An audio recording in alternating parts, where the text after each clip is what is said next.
Once upon a time, an overwhelming fear stalked Britain. It was a fear of disease-ridden Europeans invading and spreading their ghastly influence across our pure and unsullied island, devastating our way of life and our great traditions. It's a general suspicion that has long gripped the British one way or another for centuries, and most recently led to Brexit. But in this case it was very specifically aimed at European animals, and the terror of rabies, a disease that had been wiped out in Britain in 1900 and was never coming back if the authorities had anything to say about it. Welcome to the Overlooked Hotel and the story of how Britain became rabid over rabies.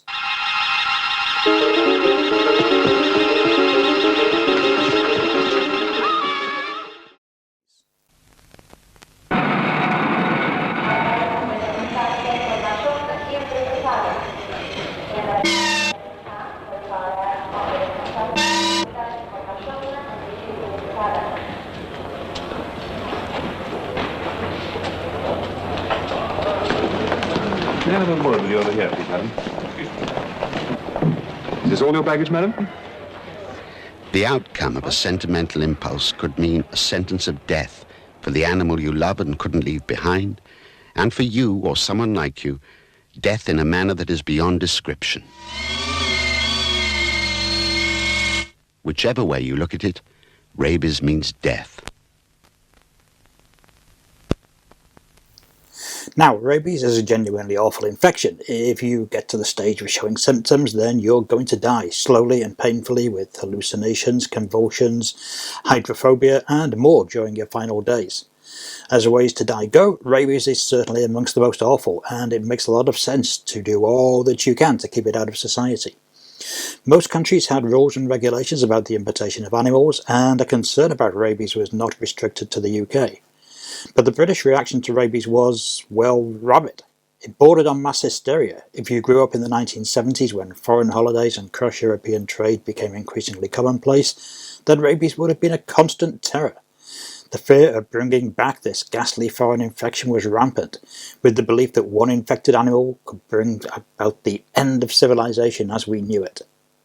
The 1974 Rabies Act set out an almost apocalyptic wartime scenario for dealing with a possible breach of quarantine or the accidental importation of a foreign fox that would then infect British foxes, which were seen as hardier than their soft continental counterparts, and so likely to stay alive and infectious for much longer.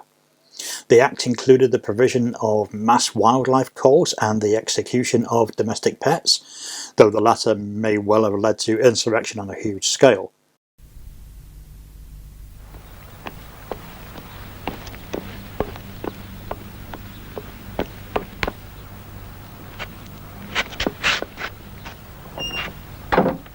Can you imagine being frightened of every friendly animal you meet? Imagine rabies in Britain. All dogs will be leashed and muzzled. Foxes will be destroyed. Wildlife at risk. No animal may be moved in or out of the infected area. All cats will be restrained. Go away! Get off! Get off! Just one animal smuggled in could lead to all this. So if you suspect anyone of smuggling, tell the police. If rabies breaks out, any animal found loose will be seized, taken away, and if it is not claimed, destroyed. Rabies is a killer. We must keep rabies out. The mass calls had already taken place when a soldier brought his pet dog back from West Germany in 1969, and the animal developed rabies symptoms after its 6 months of quarantine was up. To make matters worse, it then escaped from its home and wandered free for several hours. A mass extermination of local wildlife followed, which was either a huge success or entirely unnecessary depending on how you look at it. No wider outbreak took place, but equally there was no evidence of infection beyond the dog anyway. Hopefully the careless soldier responsible for this chain of events was at least dealt with severely. During the second half of the 1970s and beyond, as foreign holidays became increasingly the norm for British holidaymakers, the government mounted a mass public information campaign about rabies aimed at people who were smuggling pets and rescued animals into the country. An understandable crime given the 6-month quarantine period that was all too often a death sentence for animals imprisoned in the quarantine centres, where All sorts of other diseases were rife and levels of care not exactly stringent. The posters and television ads set out a nightmare scenario where every dog you might meet overseas was a foaming, ferocious rabies carrier, and where Britain would enter a police state of isolated terror and lockdown should the disease reach these shores. Complete with a stabbing Rabies logo and film clips of the convulsing infected, these ads were the stuff of nightmares where even the most innocuous kitten might at any moment become a crazed monster, infecting its owner and unleashing a 28 days later level horror across Britain. In airports and seaports alike, posters warning of the horrors of rabies were displayed in different languages so that no French, German or Spanish tourist could claim ignorance of the rules. Rabies paranoia invariably spread into the wider culture. It was a especially popular subject in the pulp fiction world, where tales involving rampaging wildlife, rabid or otherwise, was already a popular genre. Novels like Saliva, The Rage and Day of the Mad Dog, originally published as Rabid but retitled to avoid confusion with the David Cronenberg film, cashed in on public fears, as did the BBC TV series The Mad Death. While rabies wasn't restricted to British writers and filmmakers, as well as Cronenberg's film The Lurid Splatter Movie I Drink Your Blood and Stephen King's Cujo, both focused on the infection in different ways, the British works did feed into the sense of public fear that didn't exist anywhere else in quite the same way. And as European integration expanded, so did public paranoia. How much of this was due to general xenophobia as a serious fear of rabies is unknown, but the disease increasingly took on an importance beyond its dangers. Rabies became a handy excuse to express a fear of the pernicious influence of the foreigner and their poor hygiene, questionable food and general non-Britishness. But it was notable that the people of mainland Europe, where rabies was still very much a thing, did not by and large sit cowering in their houses, and those European countries were not suffering from some Night of the Living Dead style apocalypse, either of people or pets.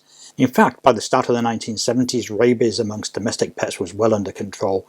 Not exactly wiped out, but making up just 22% of cases, only 7% of which were dogs. Europe is a big place, and in less rural areas, those figures were much smaller. The vast majority of cases of rabies were in foxes, and while fox rabies was, according to the World Health Organization, advancing eastward by 20 to 30 miles a year, it's hard to see how that could be translated into a major threat to Britain. Foxes, especially rabid foxes with a fear of water, were not attempting to swim the channel in vast numbers. Rabies became a constant, some might say convenient, line in the sand for British governments dealing with mainland Europe, and opponents of the Channel Tunnel tried to make a nightmare scenario of hordes of rabid wildlife taking the train into London on an hourly basis, spilling out like a zombie invasion at St Pancras. Rabid bats were particularly concerned with the belief that these sick animals would have the strength and desire to fly the length of the tunnel in search of fresh, untainted British blood.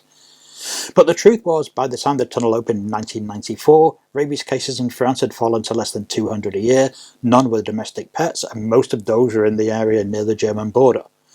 It would have taken an especially Anglophobic fox to have made that trip. As vaccines and blood tests became more effective, so the British quarantine system became less sustainable an argument, even within the UK.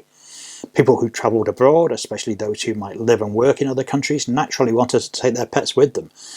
And the old scare stories became increasingly unconvincing as people noted the lack of rabies in other countries.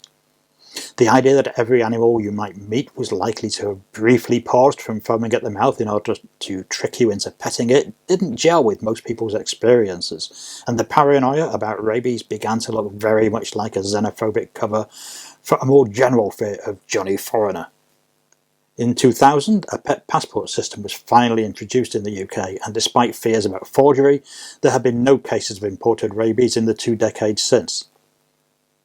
2002 did see a domestic rabies infection after a conservationist was bitten by a bat in the Scottish Highlands, but this turned out to be an exceptionally unlucky case, and fears of rabid bat invasions have proven to be just as hysterical as most other rabies panics. The glorious, feverish days of rabies paranoia are now long over, despite occasional efforts by the press to revive them. These days, British fears and suspicions about foreigners tend to be rather more upfront, and the isolation of Britain has long since crumbled. As COVID has shown us, being an island is no protection against infectious disease. The heyday of rabies terror is now far enough away to be seen for the mass hysteria that it generally was, a real concern blown out of all proportion. But at least it came with the silver lining of some impressively fear-mongering public information films and posters. And that's something. Thanks for watching. If you enjoy this kind of ancient history, then by all means, subscribe, like, comment, and share with friends. This has been the Overlooked Hotel, and we'll be back soon.